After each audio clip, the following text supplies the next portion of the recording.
when you teach a course for the first time, there's no like rule book, right? They just give you the textbook and say, get at it.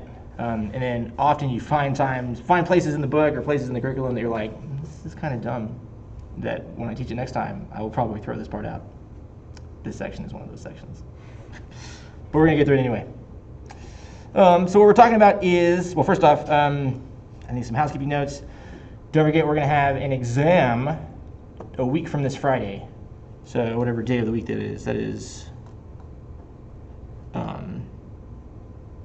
the 23rd, yes. I think. Yeah, the 23rd. Or the 30th, maybe.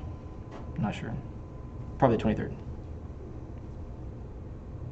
Yes, the 23rd. Okay. Sorry, I second guessed myself. So we'll have an exam there. I promise I'll give you at least like one more homework assignment before the first exam. I just can't think. Like I said, this section that we're in the book is just kind of weird and like doesn't even really like lend itself to doing problems because everything is just kind of abstract and conceptual.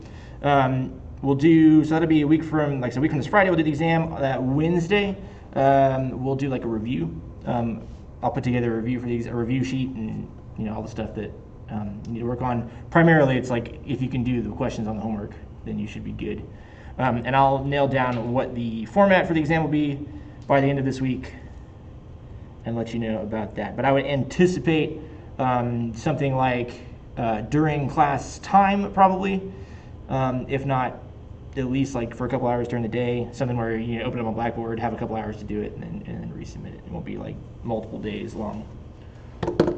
Just to try to keep the opportunity to cheat to a minimum. Both of my parents are lawyers, and in the legal system they call it an attractive nuisance, which is when you like negligently give someone the opportunity to commit a crime, right? Like if I just like left a $100 bill on the sidewalk out in front of my house, if someone stole that, that wouldn't necessarily be like technically it's a crime, but their attorney would make the argument that it was an attractive nuisance. Any person would be crazy not to pick up a $100 bill off the sidewalk.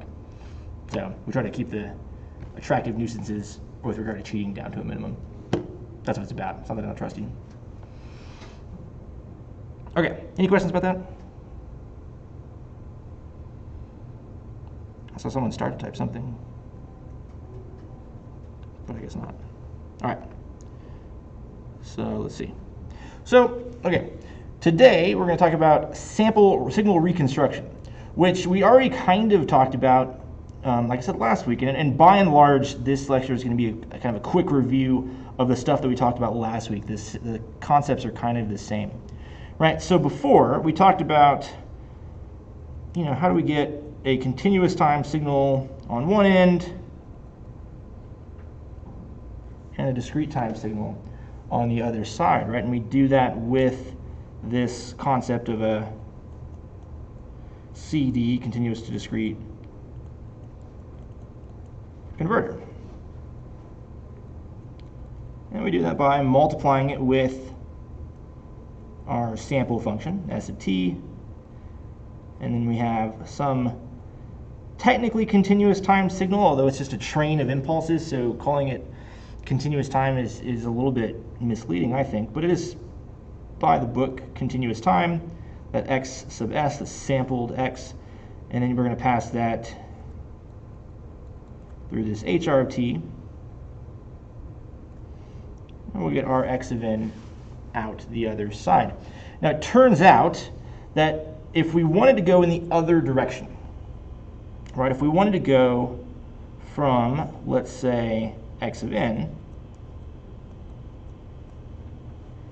and get our continuous time signal on the other side, then, well, how would we do that? And it turns out the process is pretty much exactly the same, although we skipped a step because this right here is not technically x of n. What it is still a continuous time signal,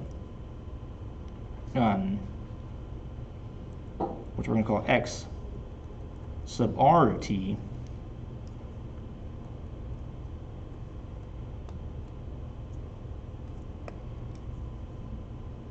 which itself is going to pass into a box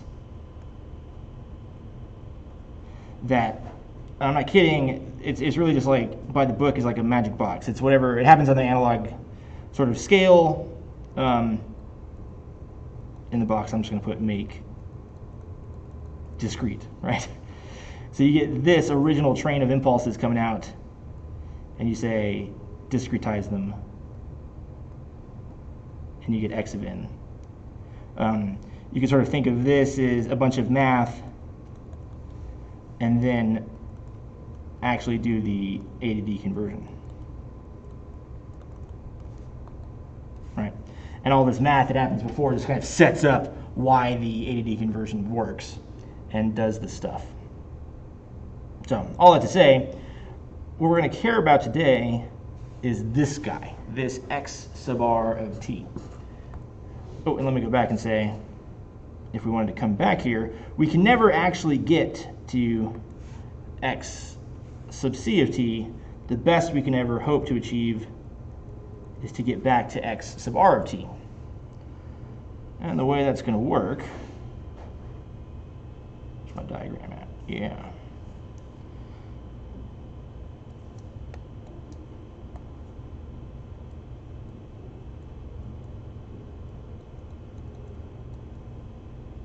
Is that we're going to convolve X of n with our sampling function. And among some other things, that will put out our X sub s of t. And then we'll put it through H sub r of t. And what we get out is X sub r sub t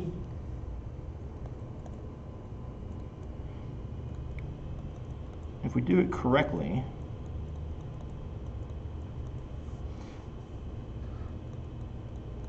which is to say, if we use the right sampling period, for t and all that fun stuff, then we effectively can say that X sub r of t is equal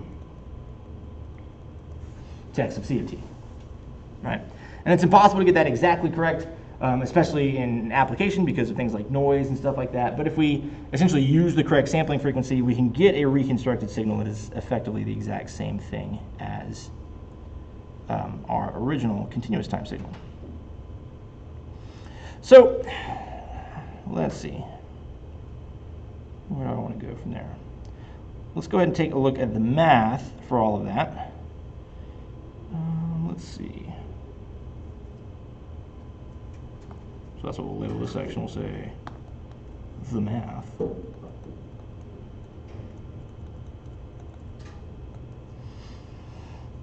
We got to start with a few things. Remember that the Fourier transform of our X sub c of t is going to lead us to the Fourier transform X sub c of j omega. We've also got a sample function, S sub t, which remember is just the train of unit impulse functions. It's a bilateral sequence from negative infinity to positive infinity of delta of t minus in t. And if you take the Fourier transform of S of t, you're going to get S of j omega, which is equal to 2 pi over t times the bilateral sequence delta omega minus k omega s.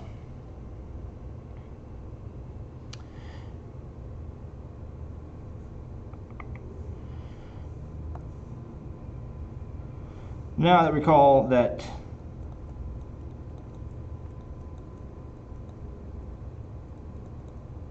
X of t goes to the box against sample t, and that's going to get us, X sub c of t, and that's going to get us X sub s of t.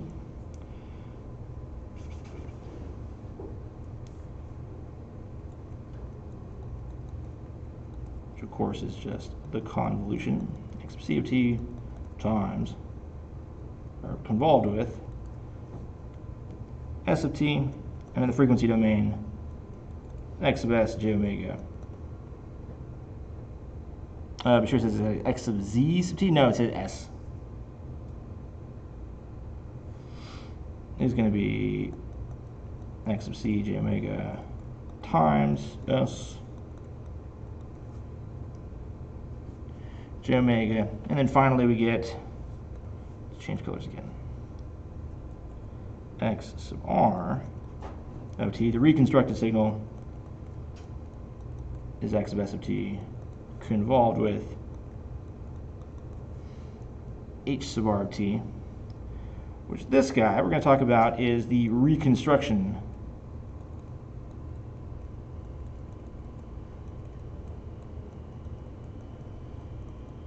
impulse function. And we know already that it's a low-pass filter.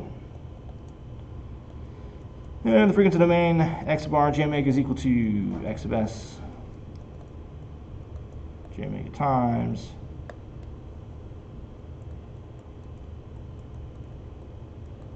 h sub r j omega.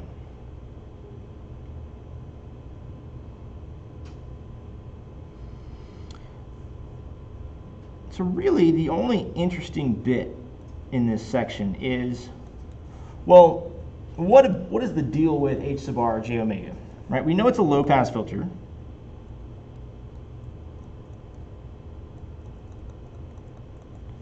And we know what big H in the frequency domain looks like. Let's see if one will cooperate with me today. Yeah, look at that.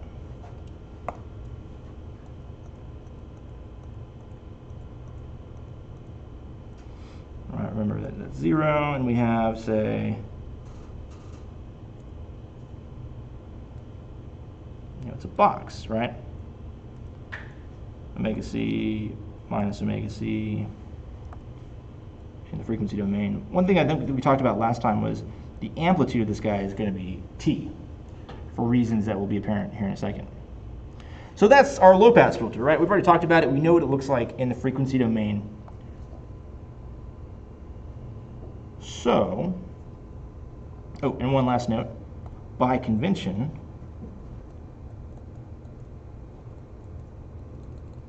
you could pick any cutoff frequency that you want as long as it was in between x sub n, right, the maximum frequency of our signal, and our sampling frequency. But by convention, what's done is this: omega c is equal to whatever our sampling frequency is divided by 2. Right, as close to the Nyquist limit as possible, or pi over t.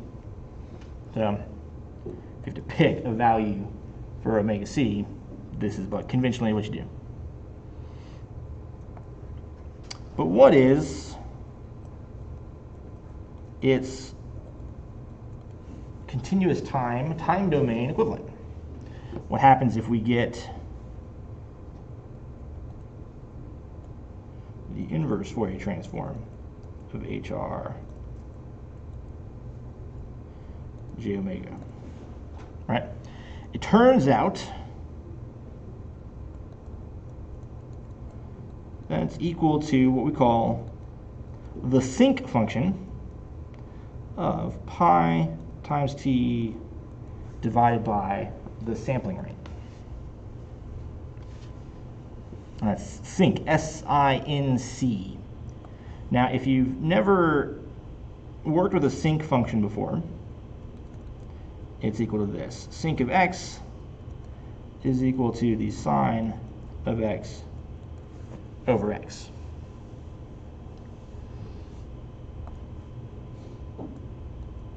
So our time domain reconstruction function is equal to the sine of pi t over the sample rate over pi times t over the sample rate.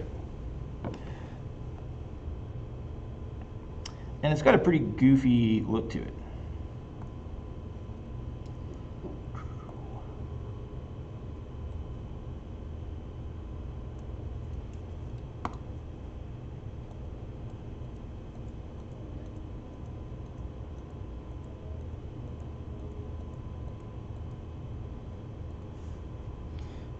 call that 0.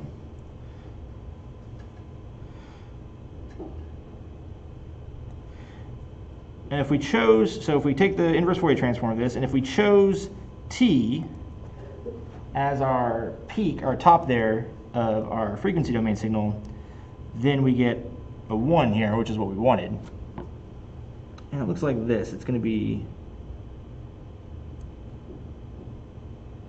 sort of this peak down. That's t. That's negative t. And it's going to sort of come back around. 2t, 3t, and you get smaller and smaller, and cross the zeros at every integer multiple of the period. So I see that.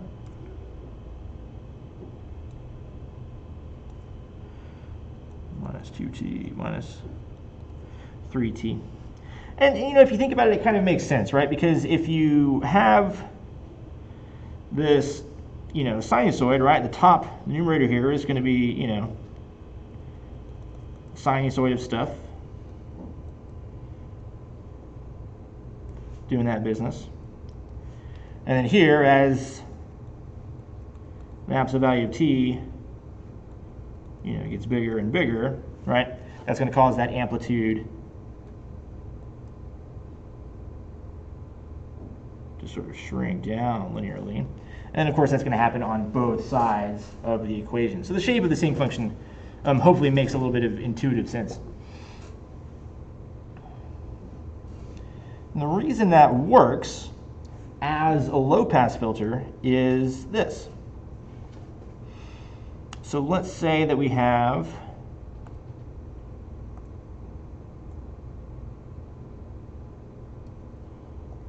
this function. Let's say that's t, and we got something that kind of looks like that, right?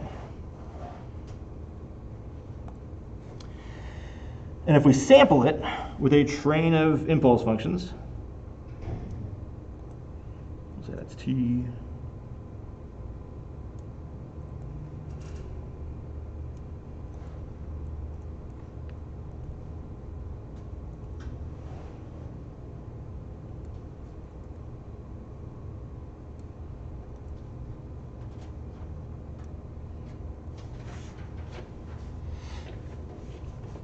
all right, then we're going to get this business. This is the best way to do this. I'm going to copy and paste it.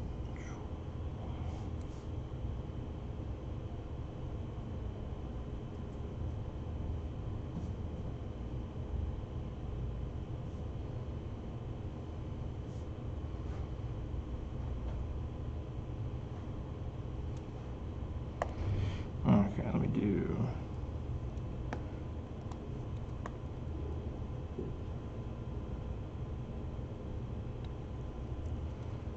Our train of impulse functions are now our discrete time signal.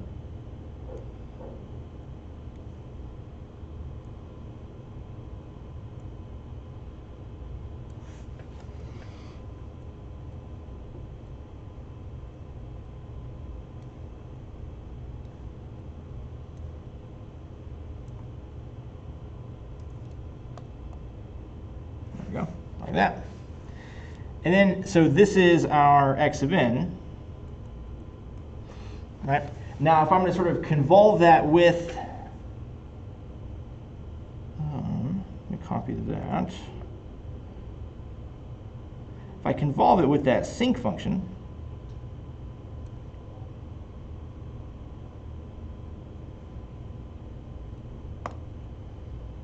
then I'm going to get a thing that kind of looks like this, right?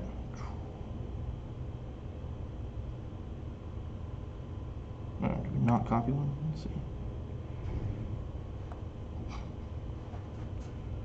Should have been there, like that. Now, if I go and add in all of those sinc functions, let's say that's 2t, 4t,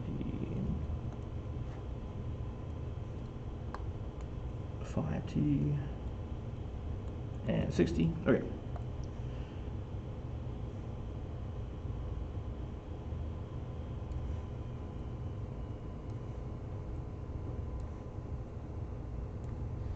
Yeah, we're gonna get something like that.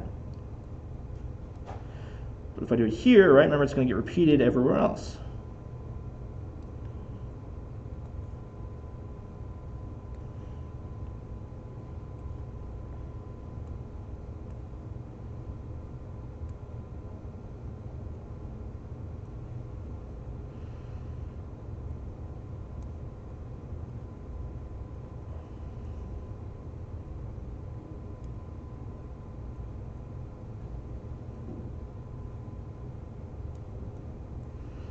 You start to get this sort of messy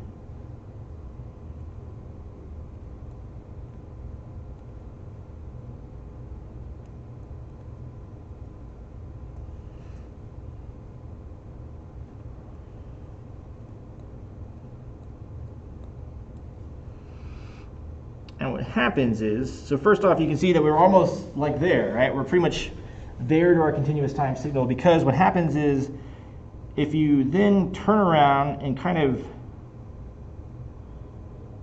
take the average of the gaps here, what you'll find is they kind of will connect. You know, if you're just adding everything up, we'll kind of connect the dots and lead you to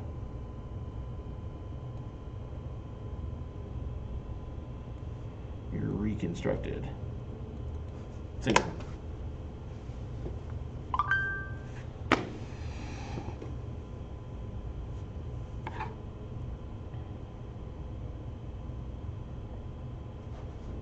Cool. All right. Any questions about that? I know that was a little weird and abstract.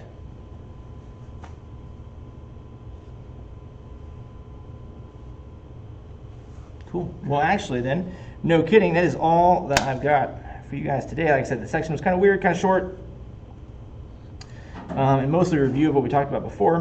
But it's good to kind of stop, I guess, and take a look at and draw it out to see why that low-pass filter business actually works in reconstructing our signal.